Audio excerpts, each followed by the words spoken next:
आप सभी की भेषज कल्पना की क्लास चल रही है और उसमें बहुत सारे जो इम्पोर्टेंट टॉपिक हैं कवर किए जा चुके हैं और मेरी कोशिश है कि परीक्षा से पहले ज़्यादा से ज़्यादा टॉपिक को करा दिया जाए। कुछ जो इम्पोर्टेंट टॉपिक हैं भेषज कल्पना के शुरुआत में ही होते हैं और उनसे भी प्रश्न अच्छे खासे बनते हैं, तो ऐसे प्रश्नों को हम आज इस क्लास में बताएंगे। लगभग 25 प्रश्न जो हैं हम हल करेंगे और ये जो प्रश्न हैं बहुत ही सटीकता के आधार पर बनाए गए हैं और इनमें से ज़्यादातर आकांक्षा ये है कि वो जो चीज़ें हैं, वो जो प्रश्न हैं, उनमें से कुछ जो है आपके एग्ज़ाम में भी हो सकते हैं। इस तरीके से प्रश्नों को जो है तालमेल करके बिठा करके उनको इस हिसाब से बताया जा रहा है। ठीक है, तो ये प्रश्न जो है आपको अन्य कहीं नहीं मिलेगा।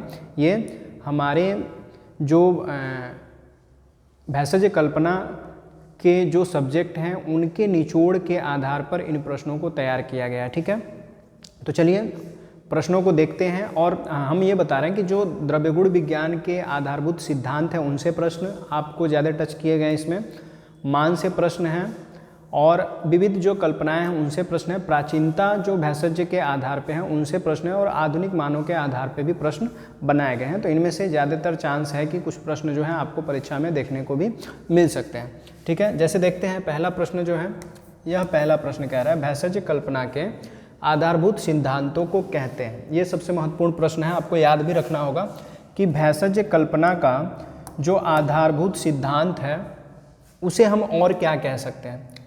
क्या कल्प निर्माण विज्ञान कहते हैं, या भेषज निर्माण विज्ञान कहते हैं, या औषध निर्माण विज्ञान कहते हैं, या सभी कहते हैं।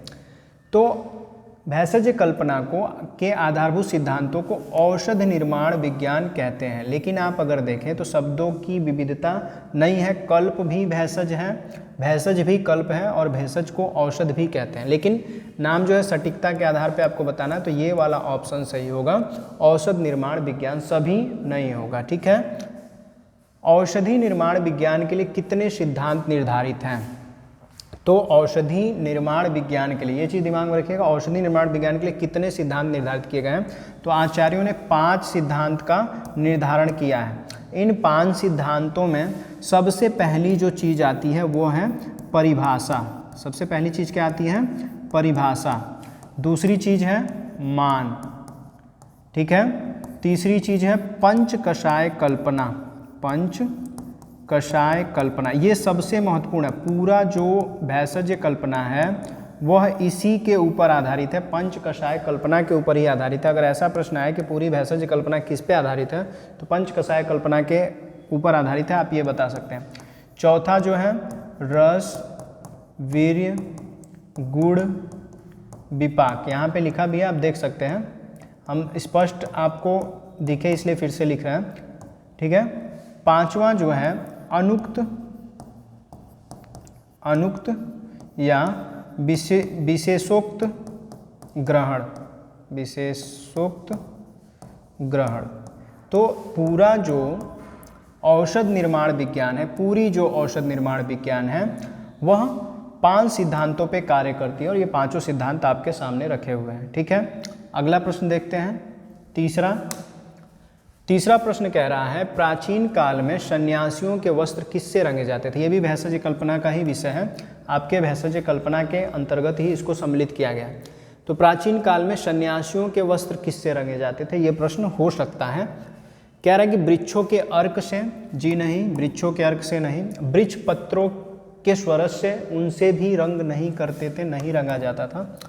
कह रहा पंचछीरी वृक्षों के क्वाथ से। ये सही होगा कि प्राचीन काल में सन्यासियों के जो वस्त्र हैं वो पंचछीरी वृक्षों के क्वाथ से रंगे जाते थे। ये स्पष्ट है और पूरी तरह से सही जवाब है, ये आपको दिमाग में रखना है, बाकी सभी से नहीं करेंगे। अगला प्रश्न कह रहा है कि संपूर्ण भेषज कल्पना का आधार माना गया है।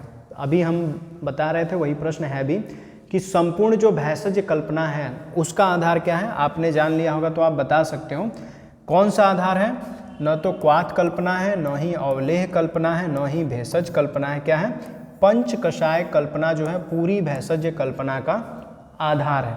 ठीक है, अगला प्रश्न, भेषज कल्पना में कल्पना का अर्थ है। हम कई बार बता दें भेषज और भेषज में कंफ्यूज होने की जरूरत नहीं है, भेषज भी कहते हैं, भेषज भी कहते हैं। भेषज कल्पना में कल्पना का अर्थ है, ये भी प्रश्न हो सकता है। भेषज कल्पना में कल्पना किसे कहते हैं? सब्जेक्ट ही है तो इसलिए आपको जानना पड़ेगा। भेषज कल्पना में कल्पना का अर्थ क्या होता है? औषध सेवन योग्य बनाना, औषध कल्प ग्रहण करना, औषध पाक करना या सभी? तो सभी तो नहीं ही होगा, ऑप्शन होगा आपका ए, क्या? औषध सेवन योग्य बनाना। ठीक है, अगला प्रश्न कह रहा है महर्षि अग्निवेश ने कषाय योनि से किस रस को बाहर रख दिया? तो महर्षि अग्निवेश ने, सभी आचार्यों का मानना था कि 6 ही रस होते हैं और अभी भी हम 6 ही रस जानते हैं, लेकिन आचार्य जो अग्निवेश हैं उनका ये मानना था कि इसमें से जो उत्तर है हम बता दे रहे हैं, लवण रस को इन्होंने बाहर रखा था, अम्ल रस नहीं, तिक्त रस नहीं, मधुर रस नहीं, तो 6 रसों में लवण रस को ये बाहर रख देते हैं। और यह बताते हैं, कारण यह बताते हैं कि लवण जो है रस नहीं है, लवण रस नहीं है, अग्निवेश बता रहे हैं नहीं है, यह जल में घुल जाता है, जल में घुल जाता है और वह उसका प्रतिरूप धारण कर लेता है, इसलिए इसको आधार मान के उन्होंने कहा कि यह जो है रस की श्रृंखला में नहीं रखा जाएगा। इनके हिसाब से, अग्निवेश के हिसाब से, महर्षि अग्निवेश ने इस हिसाब से कषाय योनि से जो रस है लवण रस उसे हटा दिया। कषाय योनि में जो रस रखे गए वो 6 हैं, जैसे अन्यत्र जगह पे हम पढ़ते हैं। 7वां प्रश्न कह रहा है आचार्य भाव मिश्र ने द्रव्यों में स्थित गुणों का निर्माण किसके आधार पर माना है? तो आचार्य भाव मिश्र का नाम यहाँ पे आ रहा है कि द्रव्यों में स्थित गुणों का निर्माण किसके आधार पर माना है? तो भाव मिश्र ही ऐसे आचार्य हैं जो मानते हैं कि जो द्रव्यों के अंदर जो गुण स्थित होते हैं वह किसके ऊपर आधारित होते हैं? पंच महाभूतों के आधार पर। ये इन्हीं का मानना है। ठीक है, तो सभी नहीं होगा, ये वाला ऑप्शन होगा कि पंच महाभूतों के आधार पर आचार्य भाव मिश्र मानते हैं कि द्रव्यों में स्थित गुण जो हैं वह पंचभूतों के आधार पर स्थित होते हैं। ठीक है, अगला प्रश्न कह रहा है औषध निर्माण में जहां पर पात्र उल्लेख न हो। ये भी बहुत इंपॉर्टेंट प्रश्न है। ऐसे प्रश्न तो एग्जाम में आपके आएंगे ही आएंगे। कह रहा है कि औषध निर्माण में जहां पर पात्र उल्लेख न हो वहाँ इनमें से किस पात्र का उपयोग कर सकते हैं? जहाँ पे पात्र का उल्लेख नहीं है, पात्र बताया नहीं गया कि किस पात्र में करना है, औषधि पाक करना है या किस तरह से औषधि तैयार करना है, किस पात्र के अंतर्गत, जहाँ पे उल्लेख ही नहीं है तो वहाँ पे हम मित्रिका किसको कहा जा रहा है? मिट्टी का पात्र। कौन सा पात्र? मिट्टी का पात्र। तो जहाँ पे पात्र उल्लेख नहीं है वहाँ पे मिट्टी का पात्र हमें प्रयोग करना है। लेकिन जहाँ पे औषध निर्माण में आचार्यों ने बताया है कि स्टेनलेस स्टील प्रयोग करना है, तो स्टेनलेस स्टील तो उस समय था ही नहीं। आधुनिक समय में लोगों ने जो रसविद हैं, भेषज कल्पना के जो आचार्य हैं वो उन्होंने इस तरह से स्टेनलेस स्टील पात्र को सम्मिलित कर लिया। नहीं तो उस समय क्या था, पीतल था, स्वर्ण ताम्र वगैरह थे, लौह पात्र भी थे, उनका प्रयोग बताया गया था। यहाँ तक कि जो काष्ठ के जो पात्र हैं उनका भी प्रयोग होता था, लकड़ियों के पात्र का भी प्रयोग होता था। तो मित्रिका पात्र मतलब मिट्टी का पात्र का प्रयोग कर सकते हैं जहाँ पे उल्लेख नहीं है। अगला प्रश्न कह रहा है कि औषधि निर्माण भावना द्रव का उल्लेख यदि न हो, औषधि निर्माण में, ठीक है, यदि औषधि निर्माण में भावना द्रव्यों का उल्लेख नहीं है तो किस द्रव का प्रयोग करना चाहिए? भावना के लिए अगर किसी द्रव का उल्लेख ही नहीं है, कोई बताया नहीं गया, न कि तेल है, न ही घी है, न क्वाथ है, न स्वरस है, किसी भी द्रव के बारे में नहीं बताया गया, तब क्या हमें प्रयोग करना चाहिए? तब सीधा सा आंसर होगा कि तब हमें जल का प्रयोग करना चाहिए। न ही हम स्नेह का प्रयोग करेंगे, न ही क्षीर का प्रयोग करेंगे, न ही क्वाथ का प्रयोग करेंगे। जहाँ पे बताएं वहाँ पे तो वो चीज़ें प्रयोग में होंगी, लेकिन जहाँ पे उल्लेख है ही नहीं भावना द्रव्य का वहाँ पे जल का प्रयोग करेंगे। उसी तरह से अगला प्रश्न, यदि औषध निर्माण में तैल प्रयोग अनुक्त हो, मतलब कि तैल का प्रयोग बताया ही नहीं गया हो, लेकिन तेल कहा गया हो कि स्नेह में ही प्रयोग करके औषध बनाना है, लेकिन स्नेह का नाम न दिया हो, तैल का नाम न दिया हो, तो किसे प्रयोग करना चाहिए? तो घृत भी दिया है, वसा भी दिया है, मज्जा भी दिया, तिल तैल भी दिया है। तो न तो घृत होगा, न वसा होगा, न मज्जा होगा, तिल तैल होगा। इस हिसाब से आपको याद रखना है। ठीक है, अगला प्रश्न, क्वाथ लेप आदि में यदि चंदन का उल्लेख हो तो प्रयोग में लेना चाहिए। क्वाथ और लेप में यदि चंदन का उल्लेख है तो कौन सा चंदन लेना चाहिए, चाहे क्वाथ में या लेप में। तो जब चंदन बस कहा गया हो लेकिन ये नहीं बताया गया हो, चंदन का प्रकार न बताया गया हो, तब कौन सा चंदन लेना चाहिए, तब लेना चाहिए रक्त चंदन। बाकी अन्यत्र किसी भी चंदन का प्रयोग नहीं करना है, तो ऑप्शन बी सही हो जाएगा। अगला प्रश्न कह रहा है 13वीं शताब्दी में वैद्य लोग औषधियों को किस पात्र में रखते थे। तो चाहे आप 13वीं शताब्दी की बात कीजिए या अन्यत्र अन्य पुराने प्राचीन काल की बात कीजिए, तो उस समय जो वैद्य लोग होते थे वह मृत्तिका पात्र का प्रयोग करते थे, मतलब मिट्टी के पात्र का प्रयोग करते थे। तो ऑप्शन डी जो है सही होगा, बाकी अन्यत्र जो है नहीं सही होंगे। 13वां प्रश्न अगर देखें, कह रहा है कि प्राचीन औषध व्यवस्था के अंतर्गत, ये इम्पोर्टेंट, बहुत इम्पोर्टेंट प्रश्न है, बहुत इम्पोर्टेंट प्रश्न है, इस तरह के प्रश्न भी हो सकते हैं, ठीक है। ऐसा नहीं है कि कहा जा रहा है कि एकदम कन्फर्मली यही प्रश्न तो बनना ही है, ऐसा नहीं है, लेकिन ऐसे प्रश्न हो सकते हैं, मतलब जो आपको उलझा दें, ऐसे प्रश्न जो आप नहीं पढ़े होंगे कभी। ये भी भैषज कल्पना के ही प्रश्न हैं। प्राचीन औषध व्यवस्था के अंतर्गत गरीब और निर्बल वर्ग के रोगियों के लिए औषध का कौन सा भाग वैद्यों द्वारा रखा जाता था। मतलब जो उस समय वैद्य औषध निर्माण करते थे उनका मानना ये था कि कुछ औषध भाग जो है उन गरीब निर्बलों को भी दिया जाए जिनके पास धन नहीं है, तो धन लाभ न करते हुए कुछ हिस्सा जो है गरीबों और निर्बलों के लिए निकाल दिया जाता था, और उस भाग को वो नाम देते थे। क्या नाम देते थे, ना तो कार्मिक भाग कहा जाता था, न ही बृहद भाग, न ही क्षुद्र भाग, उसे कहते थे धन्वंतरी भाग। भगवान धन्वंतरी के नाम पर उसको निकाल दिया जाता था, मतलब निर्बल रोगियों के लिए, गरीब रोगियों के लिए वह भाग निकाल दिया जाता था, ठीक है।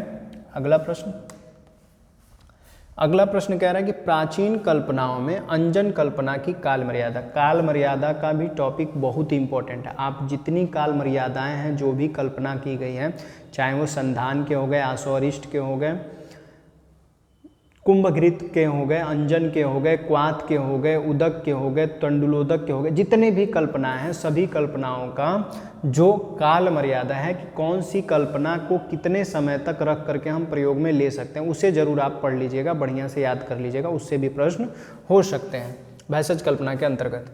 तो कह रहा है प्राचीन कल्पनाओं में अंजन कल्पना की काल मर्यादा, मतलब अंजन को कितने समय तक प्राचीन काल में प्रयोग में लेते। प्राचीन काल क्यों कहा जा रहा है, क्योंकि इस काल में बहुत सारी चीज़ें विकसित हो चुकी हैं। हमारे पास कांच के बोतलें, प्लास्टिक की बोतलें, यहाँ तक कि हमारे पास प्रिजर्वेटिव भी हैं जो कि औषधियों को संरक्षित कर सकती हैं। हमारे पास मॉइस्चर न हो उसके लिए एयरटाइट बर्तन भी हैं इस समय। तो इस समय जो आयु है औषधियों की अधिक है, लेकिन प्राचीन काल में कम होती थी, क्योंकि बारिश वगैरह में, बारिश का जब समय आता था तो मॉइस्चर हो जाता था, नमी हो जाती थी, औषधि खराब हो जाती थी, इसलिए कम समय तक के लिए ही चलती थी, ठीक है। इसलिए प्राचीन काल की बात की, तो ये सारी चीज़ें जो है प्राचीन काल पर आधारित था। तो प्राचीन कल्पनाओं में अंजन कल्पना की काल मर्यादा थी, तो अंजन कल्पना की काल मर्यादा 1 वर्ष थी, बाकी अन्यत्र जो है गलत हो जाएंगे। उदक कल्पना, ये भी प्राचीनता के अंतर्गत है। उदक कल्पना की काल मर्यादा प्राचीन काल में कितनी थी। तो उदक किसको बोलते हैं, जल को, गर्म जल को, उष्णोदक अगर बोला जाए, उदक बनाने की जो प्रक्रिया की जा रही है, तो गर्म पानी को हम कह सकते हैं। तो उदक की प्राचीन काल में काल मर्यादा जो थी 1 दिन ही थी, ठीक है। इस समय अगर हम चाहें तो गर्म करके किसी हॉट पॉट में भी अगर रख देंगे तो ज़्यादा समय तक चल जाएगा, थर्मोफ्लास्क वगैरह में ज़्यादा चल जाएगा। अब कह रहा है कौम्भ घृत किसे कहते हैं, मिट्टी के पात्र में रखा घृत। कौन सा घृत, मिट्टी के पात्र में रखा हुआ घृत जो है उसे हम कौम्भ घृत कहेंगे।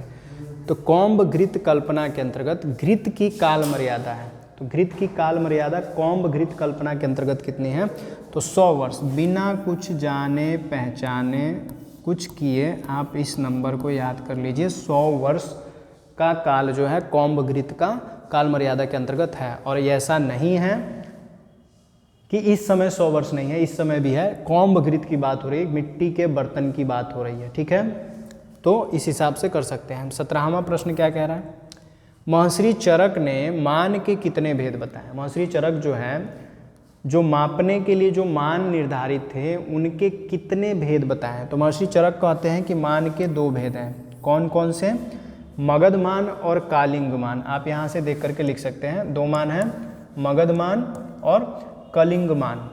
मगध मान और कलिंग मान चरक के अनुसार भेद थे। अगला प्रश्न कह रहा है कि प्राचीन कोशकारों ने, किसने? कोशकारों ने, कोशकार मानों के भेद बताए थे। तो प्राचीन कोशकारों ने मान के कितने भेद बताए? तो मान के कितने भेद हैं? आप पढ़े भी होंगे तो पता होगा। मान के 3 भेद बताए गए। कौन कौन से? पौतय मान, पौतय मान। कई जगह पौतय मान को पौतव भी लिखा जाता है। पौतव मान या पौतय मान। पौतव मान क्या है? वेट, मतलब कि जो भार को बताए। यहाँ पे भी अंकित है पौतय। W से हम इसको पढ़ सकते हैं, W फॉर हम वेट पढ़ सकते हैं, मतलब बस भारी चीज़ों को, ठोस को अगर हमें मापना है, वेट करना है तो हम पौतय मान का प्रयोग करते हैं। ध्रुवय मान दूसरा क्या है? ध्रुवय, ये पहला था। दूसरा क्या है?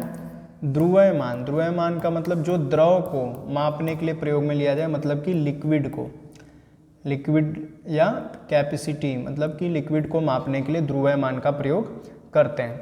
और तीसरा था पायमान। क्या था? पायमान। अब पायमान क्या था? ये कैपेसिटी को, पायमान जो है वह किसको मापता था? लेंथ को। किसको? लेंथ को। इसको द्रव को मापता है या कैपेसिटी, सी से भी हम डिनोट कर सकते हैं कैपेसिटी। ये याद रखने के लिए हम सी बता रहे हैं, अल्फ़ाबेट बता रहे हैं। आप चाहें तो तीनों मान को WCL से याद कर सकें। WCL मतलब WCL क्या है? W मतलब कि पहला जो मान है पौतय मान, वो वेट के लिए, और C कैपेसिटी के लिए, क्षमता के, मतलब कि द्रव मापने के लिए किसी खाली बर्तन में रख करके हम माप रहे हैं तो वो कैपेसिटी को डिनोट कर रहे हैं, मतलब कि लिक्विड के लिए। और पायमान लेंथ के लिए, लंबाई हो, चौड़ाई हो, ऊंचाई हो, ये पायमान के द्वारा मापा जाता था। तो जो मेजरमेंट के यूनिट थे 3 थे। ठीक है। चरक के मतानुसार पौतव मान, देखिए यहाँ पे पौतव आ गया, वहाँ पे हमने बताया पौतय मान भी होता है और एक पौतव मान, तो वही पौतव मान कहा गया है। तो चरक के मतानुसार पौतव मान कहाँ से प्रारंभ होता है? तो आचार्य चरक मानते हैं कि पौतव मान कहाँ से शुरू होता है? बंसी और ध्वंसी। बंसी और ध्वंसी 2 वर्ड का वो यूज़ किए हैं, बंसी और ध्वंसी, यहीं से शुरू होता है, इसलिए ऑप्शन आपका डी जो है सही हो जाएगा। तो पौतव मान कहाँ से प्रारंभ होता है? बंसी और ध्वंसी से प्रारंभ होता है। 20वां प्रश्न कह रहा है कि एक सेर में कितने तोले होते हैं? अब ये जो है प्राचीन काल के मान है। एक सेर में कितने तोले होते हैं? तो एक सेर में होता है 80 तोला। एक सेर में कितना होता है? 80 तोला। अब जब 80 तोले की बात की जा रही है तो अब आपको यहाँ से दिमाग में रखना है, एक तोला बराबर होता है 11.66 ग्राम। 11.66 ग्राम। तो अब एक तोला बराबर 11.66 ग्राम, तो 80 तोला बराबर एक्यूरेट में हम बताए हैं कि लगभग में हम 12 ग्राम मान सकते हैं, लेकिन आप तब तक नहीं सही करेंगे जब अगर एग्ज़ाम में पूछे तो आप कैलकुलेट करके जो डिजिट दिए हों, जो नंबर दिए हों, उनको मिला लीजिएगा इस पे रख करके। अगर इनमें से कोई आ जाता है तो उस पर टिक लगा देंगे, नहीं आता है तो फिर तब 12 पे रखेंगे, 12 GM पे रख करके तब जा करके कैलकुलेट करेंगे। तो एक तोला बराबर इतना होता है। तो जब 80 तोला बराबर निकालना हो तो अगर 12 पे रखेंगे तो कितना हो जाएगा? ज़्यादा हो जाएगा। आप लगभग 930 ग्राम जो है एक तोला, मतलब कि जो आपके 80 तोले हैं, 80 तोला, तो 80 तोला बराबर जो है 930 ग्राम के लगभग होगा। 930 ग्राम दशमलव में आएगा, लेकिन जो राउंड वैल्यू है वह 930 ग्राम के लगभग रखी जाएगी। तो इस हिसाब से आप कैलकुलेट कर सकते हो। फिर कह रहा है इनमें से कौन सा मान शुष्क द्रव्यों के लिए है? तो आचार्यों ने शुष्क द्रव्यों के लिए मान निर्धारित किया है, पल, सेर, भार। तो इनमें हम सभी पे टिक मार देंगे कि सभी जो है शुष्क द्रव्यों के लिए हैं। अब शुष्क जो है वह सूखी हुई जो औषधियाँ उनके लिए, ठीक है। शुष्क जो औषधियाँ हैं उनके लिए प्रयोग में ली जा रही हैं। अब इसमें जो कौन से मान शुष्क द्रव्यों में के लिए बताया गया है, तो 100 पल, 100 सेर, 1 बार, ये सभी इसके अंतर्गत आते हैं। अब इसके लिए थोड़ा सा हम आपको समझा दें, ये तो आपको समझ में आ गया। अब देखिए, अगर इसमें पूछे 100 पल पूछे तो 100 पल बराबर होता है 1 तुला। कितना होता है? 1 तुला। और 1 तुला बराबर होता है 400 तोला। 1 तुला बराबर कितना होता है? 400 तोला। 1 तुला में कितना होता है? 400 तोला। और 400 तोला में कितना होता है? 5 सेर। 400 तोला बराबर क्या होगा? 5 सेर। ठीक है, 400 तोला बराबर 5 सेर। और 5 सेर में लगभग होता है, 5 सेर में लगभग हो जाएगा आपका 4.670 किलोग्राम, इतना हो जाएगा। तो इस हिसाब से यूनिट को याद रखिएगा, ये भी आपको याद रखना है। ठीक है, तो जब आर्द्र बोले, ह्यूमिड अगर बोले, शुष्क आर्द्र अगर बोले, आर्द्रता बोले, नम, आप समझ सकते हैं।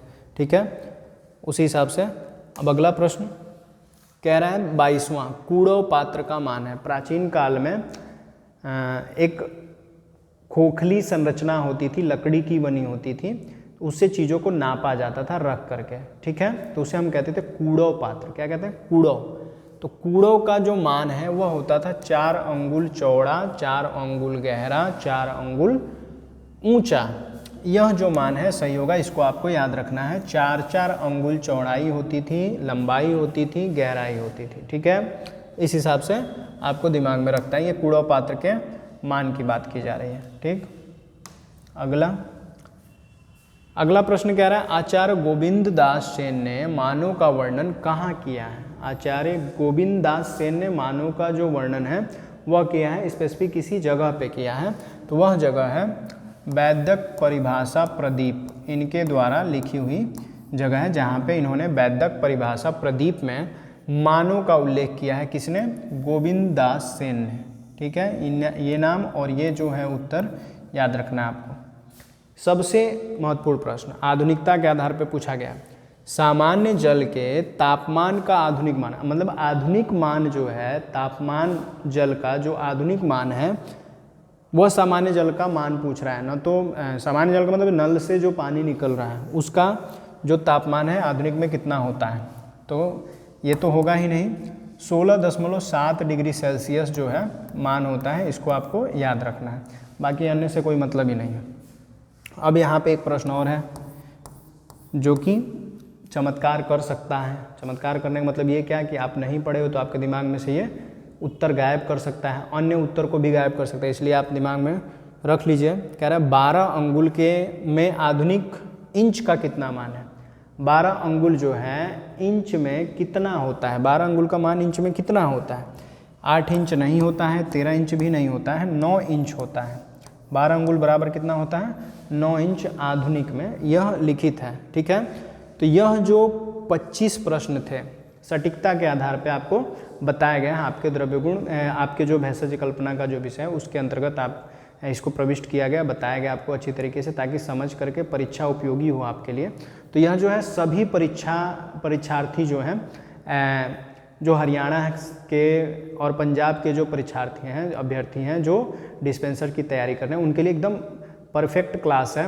उसके हिसाब से आपको तैयारी करनी है। मेरी कोशिश है कि रेगुलर बेसिस पे आपको 2-2, 3-3 क्लासेस जो हैं 25-25 क्वेश्चन के, 50-50 क्वेश्चन के देने के प्रयास में हैं हम। वह मिलेगा 7 तारीख से पहले आपके लगभग बहुत सारे जो क्लासेस हैं सब्जेक्ट वाइज आपको दिए जाएंगे। और अभी तक जिन्होंने भी हमारी क्लासेस परचेज नहीं की हैं वह जल्दी ही से वीडियो के डिस्क्रिप्शन में चले जाएं, वहाँ से आपको ऐप की लिंक मिल जाएगी, वहाँ से ऐप इंस्टॉल कीजिए। और यदि आप पहले से हमारे ऐप पे ज्वाइन हो तो आप जल्दी से जल्दी क्लासेस परचेज कर लीजिए। कुछ दिन की बात है, आप क्लासेस परचेज करके पढ़ाई कर सकते हो और आपको कंटेंट पूरी तरह से यहाँ पे अच्छी मिलेगी। और क्लास की जो रेट वैल्यू है वो भी हम डाउन करने जा रहे हैं 1 जनवरी के लिए। तो जो डिस्पेंसर हैं उनके क्लास की जो वैल्यू है वो गिरने जा रही है। वो 1999 में जो कोर्स था वह लगभग आपका 1100 में लगभग आपका वो जो कोर्स है आपको मिल जाएगा, 1100 रुपये में वो कोर्स आपको दिया जाएगा। उसकी वैल्यू हम ड्रॉप कर रहे हैं और एग्ज़ाम तक आप चाहें तो उसे लेकर के अच्छी तरीके से अपनी पढ़ाई कर सकते हैं, ठीक है।